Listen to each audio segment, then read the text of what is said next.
Hi, I am Marianne from FF Art, and I want to talk to you about the one thing that separates the greatest art collectors in history from everyone else who spent just as much money and ended up with nothing worth remembering.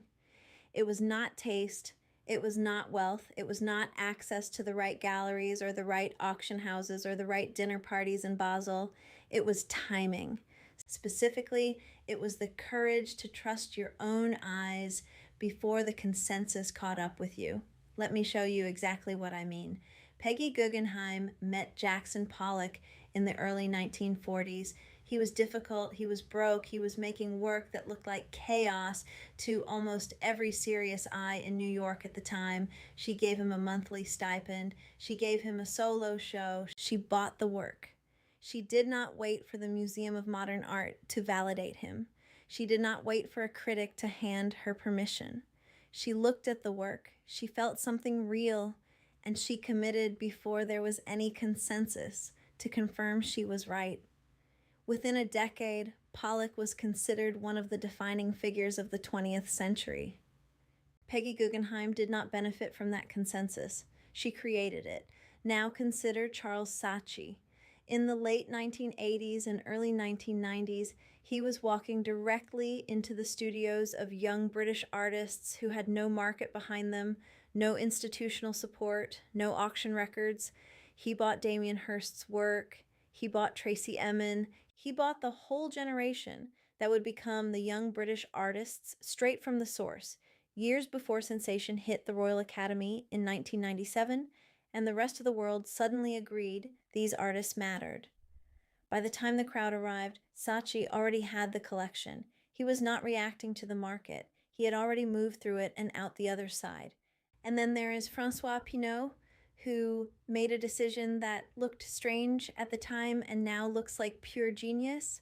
When he could not build his museum in Paris, he did not chase whatever was hot in New York or London. He went to Venice.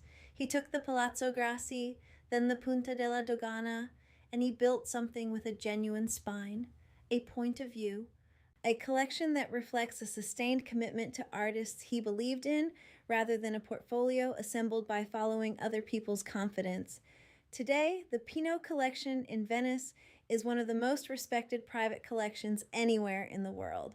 Not because he spent the most, because he thought independently and stayed consistent. Every single one of these collectors had the same fundamental edge. They went to the source before the crowd. They stood in front of the actual work in the actual studio before a gallery had packaged it, before a fair had amplified it, before an auction result had turned it into a signal everyone else could follow, and they trusted what they saw. That edge did not disappear when those collectors aged. It moved somewhere else. It is always moving. The best opportunities in collecting are always in the place where genuine quality exists, but the market consensus has not arrived yet. Right now, I believe one of those places is southern Italy. I spend significant time in Sorrento and Positano specifically because of this. The studios there have real work in them, not work that is chasing trends in New York or trying to look like what sold well at Frieze, work that is rooted, specific, made with genuine craft and a genuine vision. And the market has not built a markup layer around it yet. There is no auction record inflating the price. There is no gallery premium stacked on top. You are buying what Peggy Guggenheim was buying when she bought Pollock. You are buying before the consensus. I have made the other mistake. I trusted a name instead of my own eyes.